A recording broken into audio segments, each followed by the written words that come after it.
artinya adalah berpindah.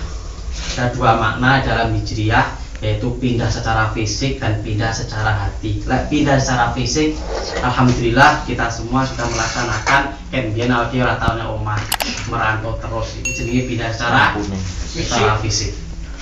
Nah, ini permasalahannya apakah di tahun hijriyah ini kita sudah pindah secara hati.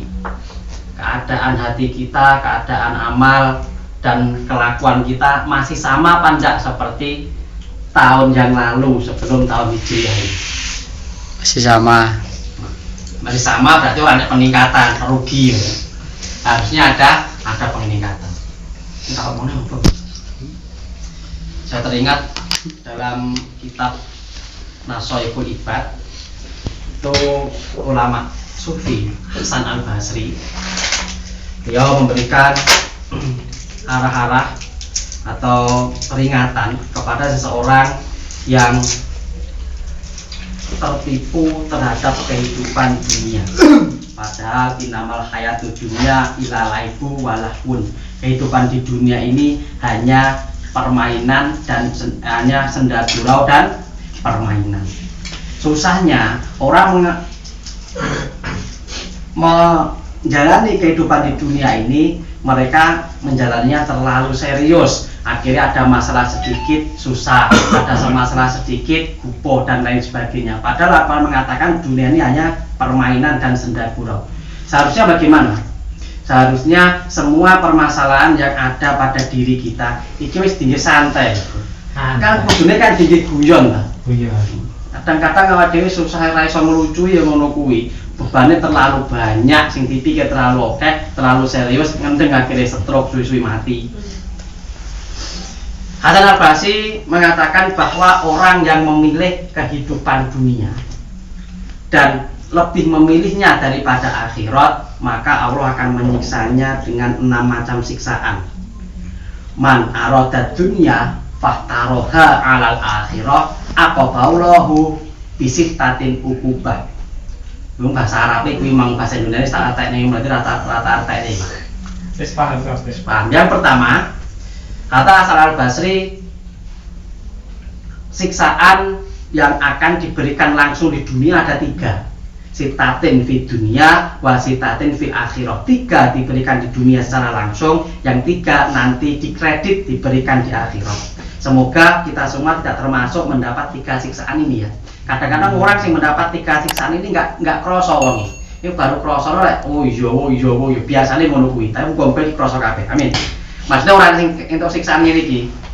Yang pertama, kata Hasan Al-Basri, orang yang sangat menginginkan kehidupan dunia terus meninggalkan kehidupan akhirat, terlalu memburu harta dunia, meninggalkan ibadah akhirat, yaitu al-amlu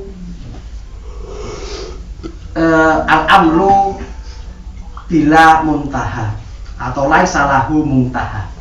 Panjang angan-angan, merasa kehidupan di dunia ini tidak ada batasnya dan tidak ada ujungnya. Jadi orang sing model-model penyakit-penyakit ini akhirnya dia kalau bekerja itu wis pokoknya los, lupa ibadah, lupa kepada Allah, semua waktunya ditujukan untuk mencari harta dunia. Lek kerja ket isuk jebul isuk sampai engko bengi, isuk kerja sampai sore. Engko sore metu neh totolan goplak. Engko tengah wengi yo beda neh bal-balan. Engko barono ora rasa subuh iki ora salat. Subuh budal kerja neh. Iki pikirane duit dan duit. Kalau seperti ini akhirnya angan-angannya panjang, merasa bahwa dunia ini selamanya, padahal dunia cuma sementara. Yang kedua, hukuman yang diberikan oleh Allah, kata Hasan Al-Basri mengenai orang ini, pertama memang angan-angannya panjang, yang kedua wahirsun laisa lahu qanaah, orang yang sangat terlalu berharap. Artinya terlalu berharap itu dia itu tidak mudah puas dan tidak mau menerima qanaah, tidak menerima ing pandum. Nah, orang tidak mudah puas itu baik, tetapi yang tidak menerima ing pandum ini yang tidak baik. Orang tidak mudah puas ini akhirnya semakin kaya semakin merasa kurang, semakin kaya semakin merasa miskin. Orang yang tidak puas terhadap kehidupan dunia akhirnya golek dunia terus.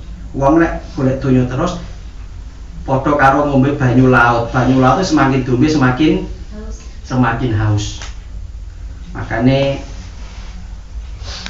Ibnu Athaillah Al-Iskandari dalam Al-Hikam berkata, ketika engkau suka mencintai sesuatu, maka engkau akan menjadi budaknya. Jadi awake dhewe iki terlalu cinta terhadap dunia, maka kita menjadi budak dunia. Nah, apakah tidak boleh menjadi? Oh, boleh, karena hidup di dunia ini perlu duit. Tetapi ketika kita terlalu mencari itu, akhirnya melupakan akhirat. Nah, ini yang kadang-kadang celaka.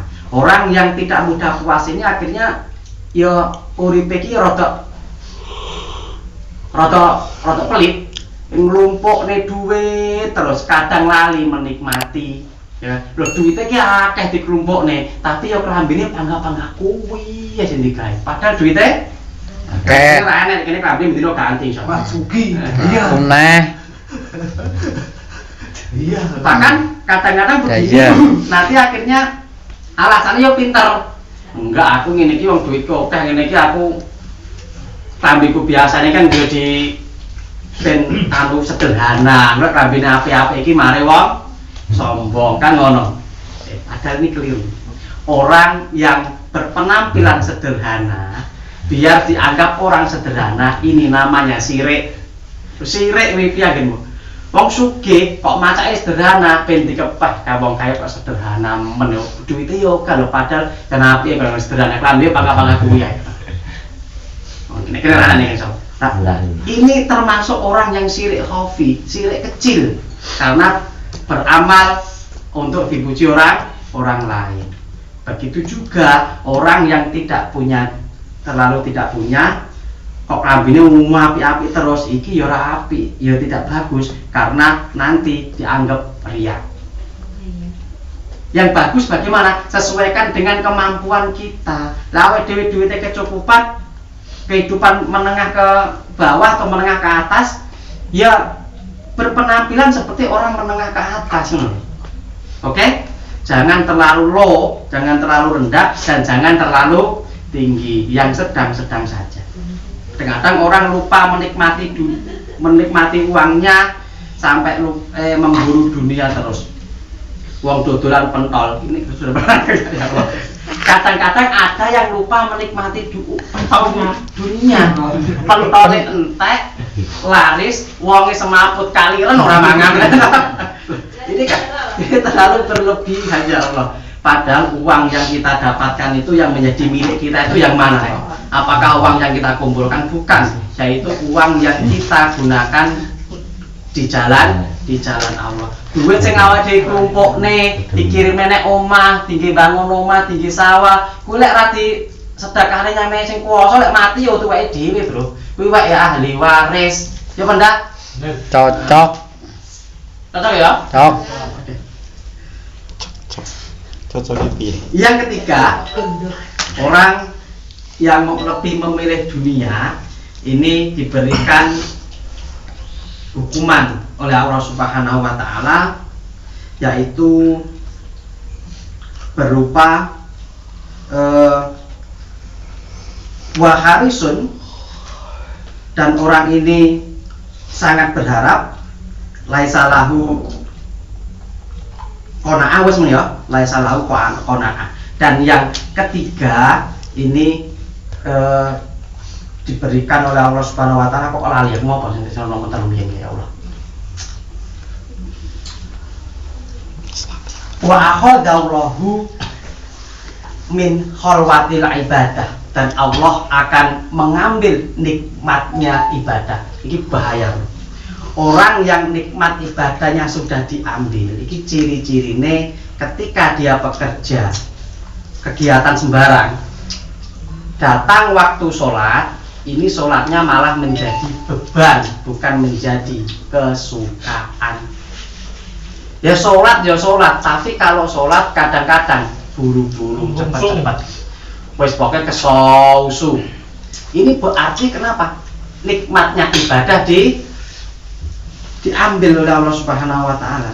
Padahal orang yang zikir, ibadah, sholat ini terapi yang paling ampuh untuk menenangkan hati. Ya percaya ora? Allah berfirman, ala bidzikrillahi tatma'innul qulub. Ingatlah, dengan berzikir mengingat Allah, maka hatimu akan menjadi tenang.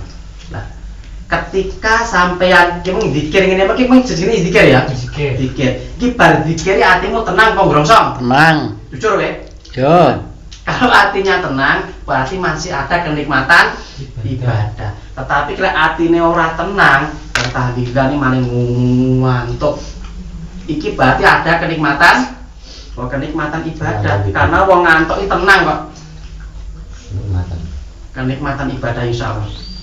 Tetapi orang yang tidak punya kenikmatan ibadah, iki harap sholat ki abot kok. Padahal sholat itu cuma 5 menit. Poso yo abot, al dzikir yo abot, tangi tengah wengi yo tangi tapi nguyuh tok ora gelem salat tahajud. Padha aku barang seni yo ngono. Insyaallah kita semua berdoa kepada Allah semoga Allah tidak mencabut kenikmatan ibadah kita. Sehingga ibadah ini tidak menjadi beban dan juga bukan menjadi kewajiban tapi menjadi hobi. Selama ini ibadah Anda menjadi kewajiban atau menjadi hobi? Wajib. Menjadi kewajiban. Menjadi kewajiban itu berarti kita mau tidak mau melakukan karena merupakan kewajiban. Berbeda kalau hobi. Hobi sama kewajiban ini lebih nikmat mana? Hobi. Lebih nikmat hobi. Maka jadikan ibadah Anda, jadikan sholat, zikir, poso dan sebagainya, ngaji dan sebagainya, mau Quran dan sebagainya itu bukan sebagai kewajiban, tapi sebagai hobi. Lek enak, stop. Hobi ini mancing 4 jam yo ora krasa. Hobi ini orang sholat, iki sholat 4 jam yo krasa salat tarawih kadang kowe golek sing cepet kok. Oke. Yang terakhir. Yang ketiga, yang terakhir, kimung 3 diberikan di dunia. Sekarang 3 yang diberikan Allah di akhirat. Yang pertama yaitu diberikan di akhirat haulul yaumal qiyamah. Haulul fil akhirah wa haulul yaumal qiyamah. Mendapat kesusahan nanti di hari kiamat. Kenapa mendapat kesusahan di hari kiamat? Karena di dunia tidak memperdulikan Allah. Akhirnya di akhirat dia juga tidak diperdulikan oleh Allah. Wa man a'rada an dzikri fa inna lahu ma'isyatan dzanka wa nahsyuruhu yaumal qiyamati a'ma. Barang siapa yang lupa berzikir, lupa mengingat Allah, maka nanti di akhirat akan dikumpulkan dalam keadaan akan diberikan penghidupan yang sempit di dunia. Wa nahsyuruhu yaumal qiyamati a'ma, dan akan dikumpulkan di akhirat dalam keadaan buta. Lawan akhirat kok muto rugi. Rugine piye? Ora iso nyawang, ora iso roh apa-apa. Padahal akhirat ki penak dikumpulane padang mahsyar karo artis-artis udo-udo kabeh. Lah sampean ora iso nyawang. Rugi ora? Rugi nek kene nginceng nek HP gawe data bayar. Nek kono kan enggak bayar.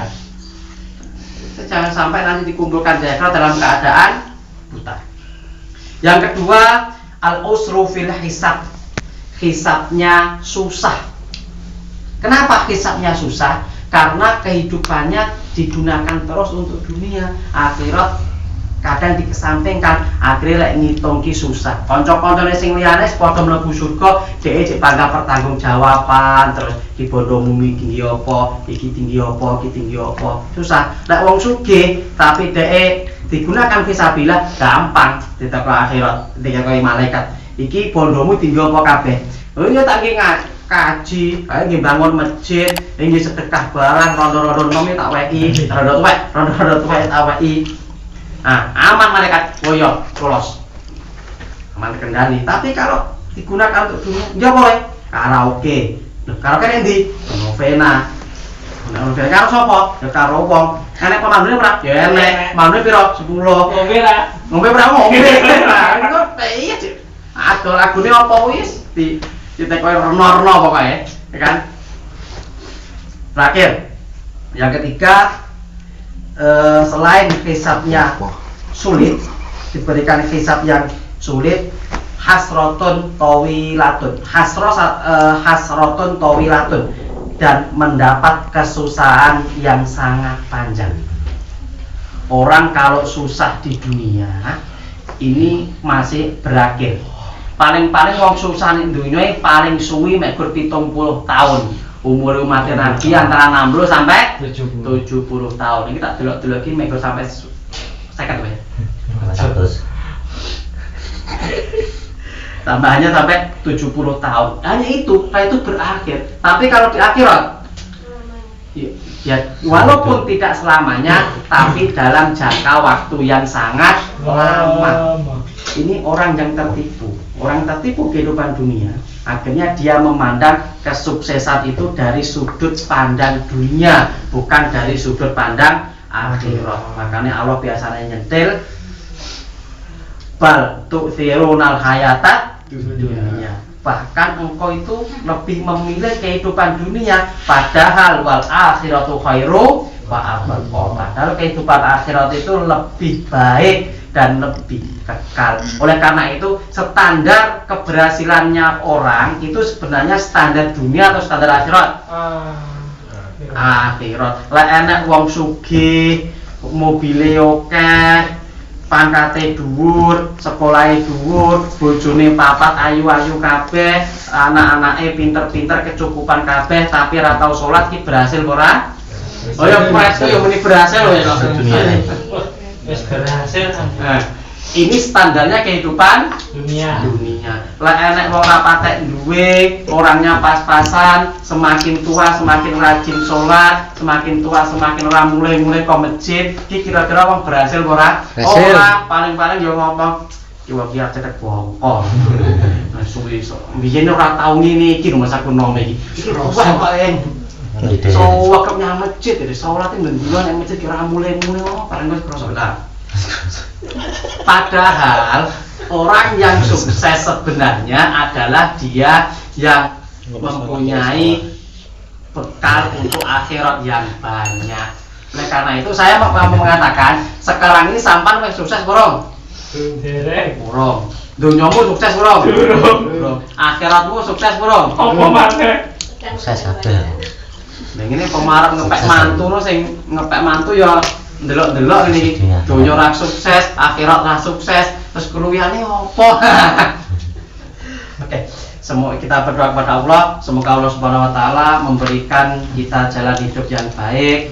Kalau kita memang bekerja, mari bekerja giat untuk dunia, namun kita juga harus rajin untuk ibadah. Semakin banyak harta, semakin banyak pahala. Amin ya rabbal alamin. Nantinya fitnya hasanah wa fil akhirati hasanah.